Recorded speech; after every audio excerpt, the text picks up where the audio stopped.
So, first of all, Abe, big congratulations. If we have not said it to you, I am very proud that practice made perfect and you now have a baby. Thank you, Christian. And I hope that all Ben's useful knowledge was good. But you know what? I've been a daddy longer. You were one of my first friends to become a father. That's right. Yes. Yeah. Yes. And now your oldest child is how old? She will be 12 in the beginning of January. 12. Yeah. Wow. And Monster Mackie is 8.5. Okay. So they're 4 years apart? They're 3.5 years more. Yeah, 3.5 years apart. Okay. For the school year, how many years apart are they? Oh, my Like daughter is in grade 6 and my son is in grade 3. So they're 3 years apart. Okay. Yeah. Gotcha. 3 years apart in school. In school, yeah. Ben and I often talk about being international lovers and international family daddy guys. But we're not really international because, we've been in Japan the whole time. You have the experience of raising your kids to a certain point in Japan and then moving countries and continuing raising your kids in Canada. That's right. Yeah, it was different. We started off in Japan. We wanted to educate them in Canada. I don't know how it is for Ben, but both of my children look fairly not Japanese. My wife, she does not look extremely Japanese herself, being that she is Okinawan.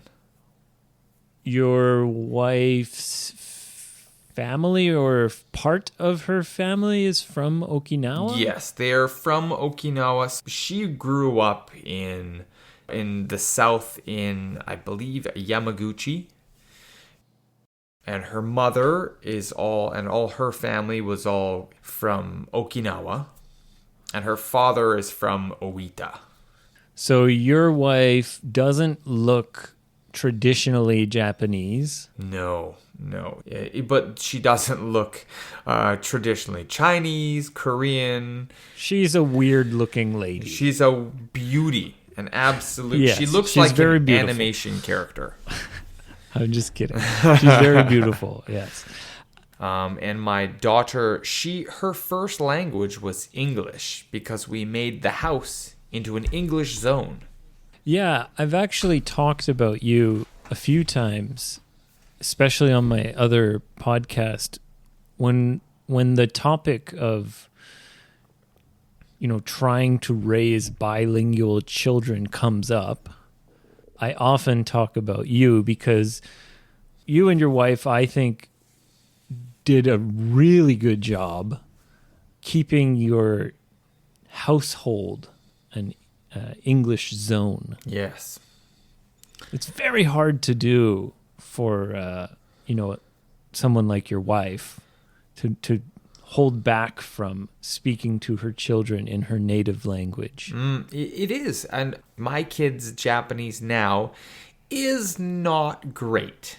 So we did great in English. We didn't do great in Japanese, unfortunately. We had planned to do that model of English zone at home, everywhere else in Japan, Japanese. I guess I should go back and say that my daughter did go to a 1.5 years of kindergarten in Japan. And that was a very difficult and stressful time for her. Because she didn't speak Japanese? She didn't speak Japanese much. She's also very shy.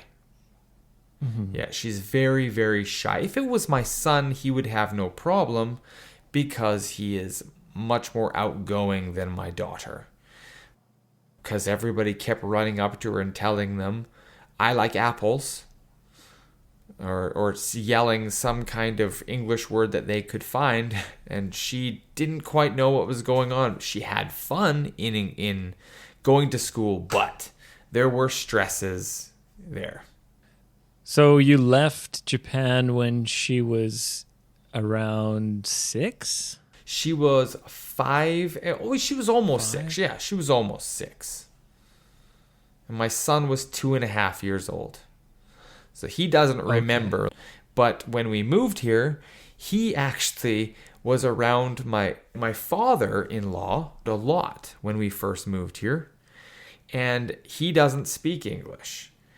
So my son... Wait. So when you moved to Canada, your father-in-law lived with you? Yeah, Or usually... he often came to visit? He would visit, but he would stay for 6 months at a time. Oh, wow. He would stay for 6 months. 6-month visit. Well, because he loved it. He thought he retired and he loved it.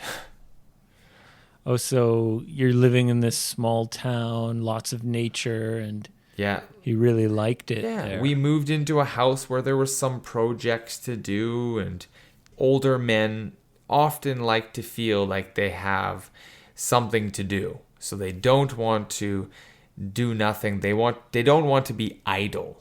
You have to have something to fill your time and make you feel useful. Well, I like to just sit around doing nothing. So I don't know about that at all.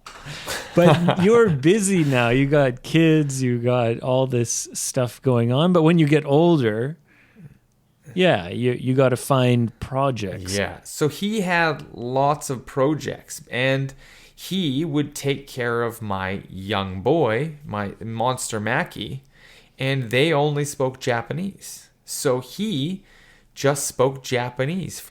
Interesting.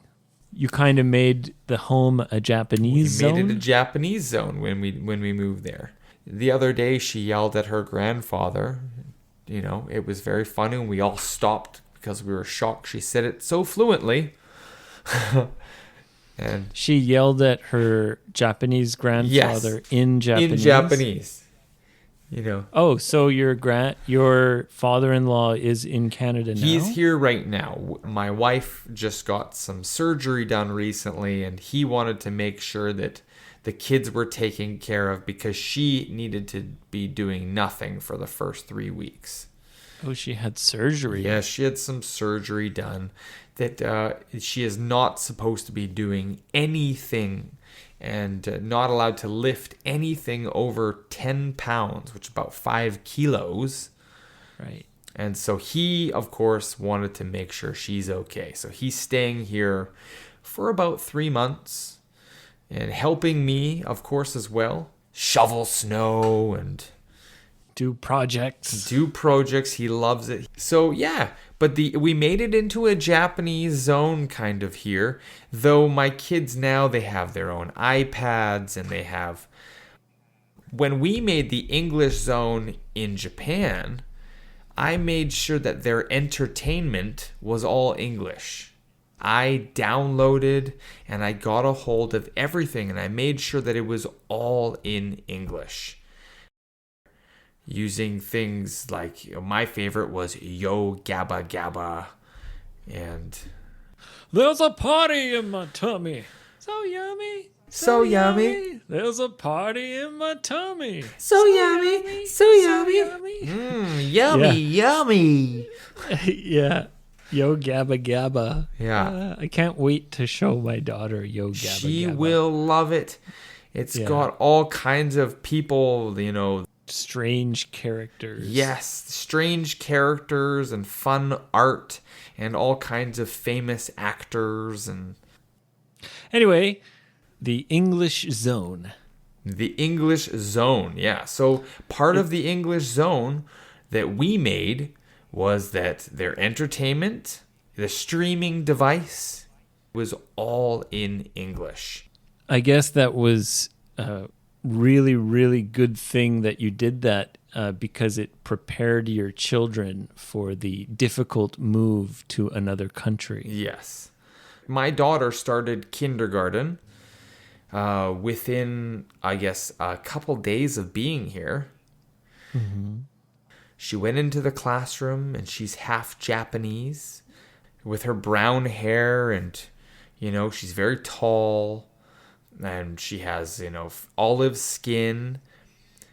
But Olive skin, meaning a little bit, that little tanned kind of color. She's a not kind of a tanned color. She's not- not really white. not nearly as white as you or Ben. Yeah, you have kind of olive skin Yes, yourself. I have. Yeah, When I was a child, it was much more dark. But you get a suntan very easily. yes.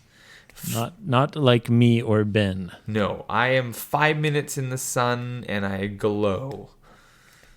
Must be nice to be you, Christian. It's fantastic. Anyway, how was the transition? I guess for your son, he was still just a toddler. Yeah. But how was it for your daughter? So for our daughter, she loved it when we moved. Because Really? right away she could communicate with everybody easily, even though she was shy. So when we first went in on that first day of school, they invited me to stay there if I wanted to for a little bit of the school so that she was comfortable. You mean you were invited to observe her first day? Yeah. Like in case she got upset or something? Yeah, in case she was nervous or upset. Kindergarten, we often do this in Canada. In Japan, on her first day, we put her on a bus and then we stood back and we waved at her as she cried, and she'd realize, oh my gosh, mommy and daddy aren't coming with me on the bus.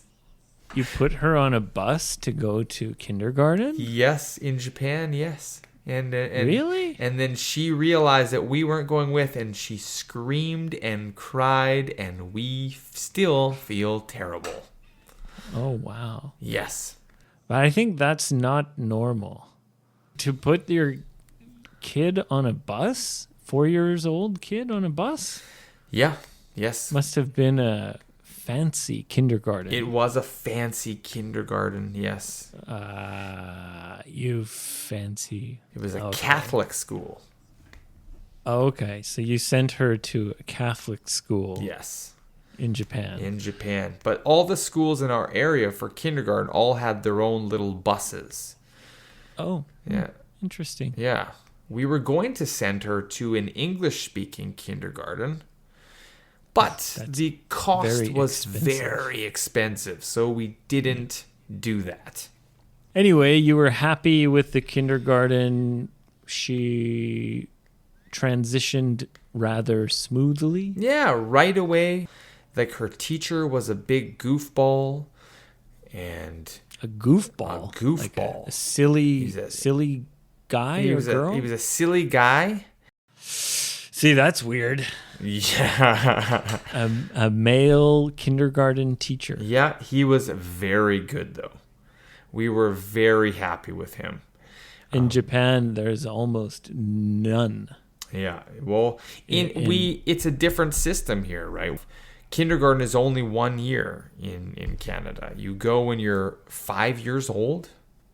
Yeah, there's preschool before that, but that's optional. So she went to school, and right away in her school there was kids that had blonde hair, kids that had red hair. There was black kids. There was Native Canadians. There were Asian kids, and then there was her, and a lot of different kinds of faces, and she was very happy to be there.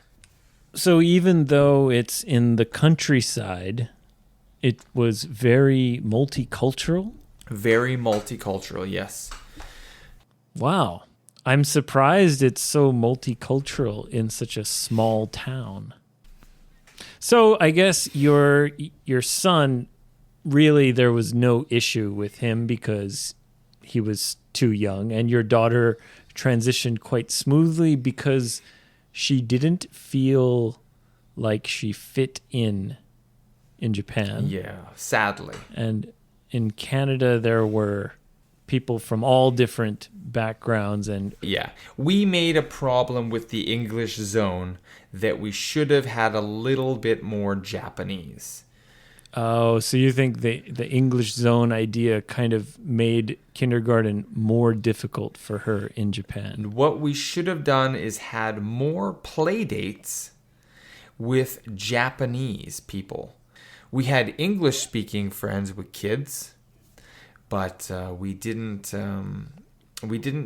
go out so much with Japanese-speaking people.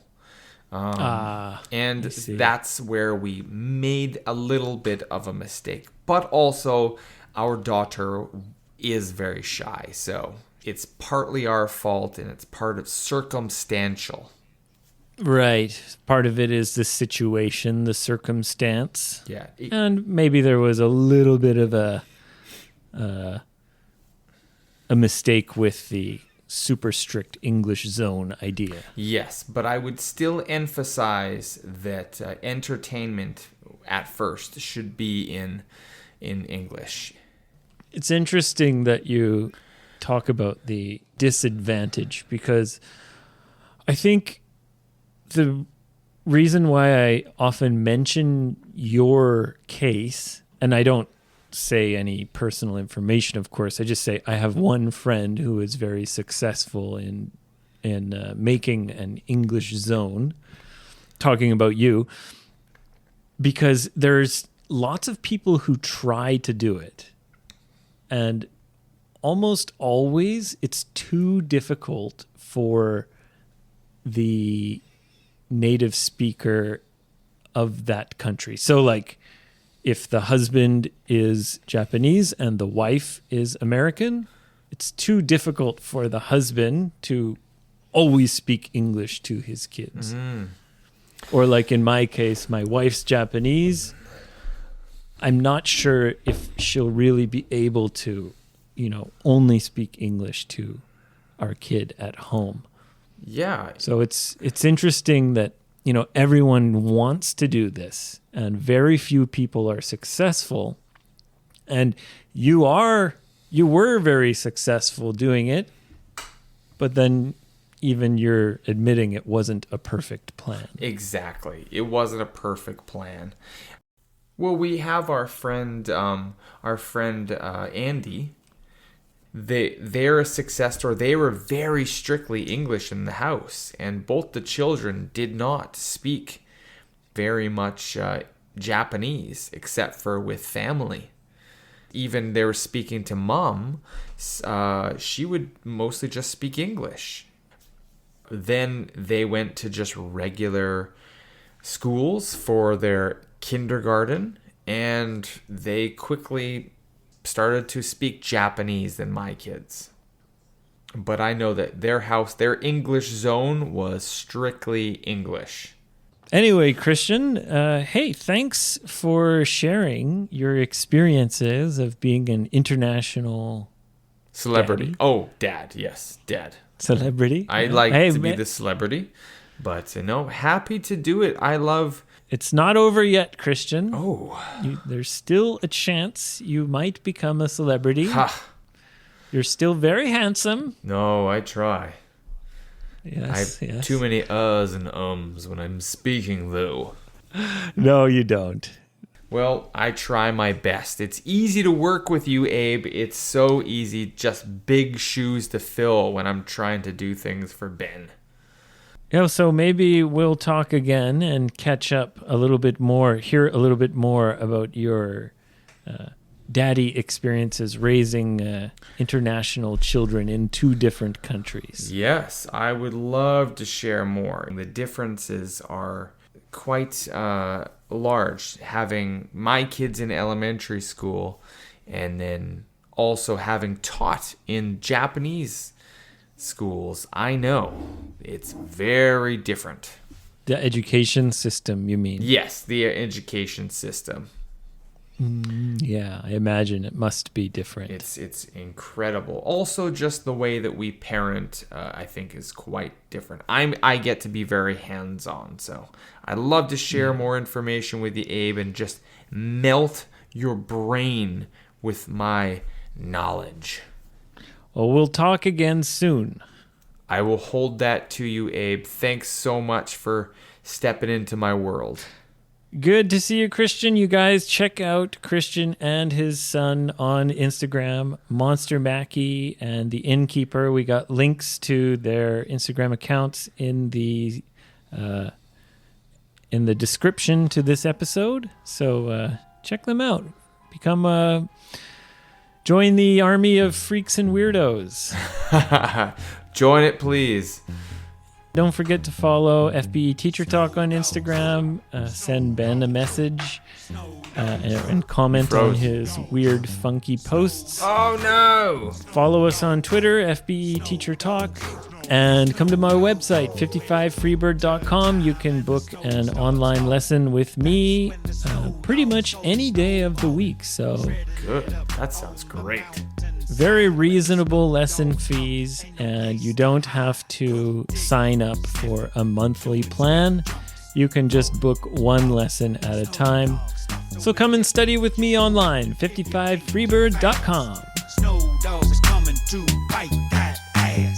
Snow dogs, snow dogs, snow dogs, snow dogs, snow dogs, snow dogs, snow dogs, snow dogs. I don't wanna bite you, actually I like you. Hey, let me sniff your shoe, did you step it poo? I'll sniff your fingers and I'll sniff your butt. Snow dog gonna find out what is up. Okay, calm down, be a good dog. Chase box, sniff lick, shit a big log. Snowboard hard, mark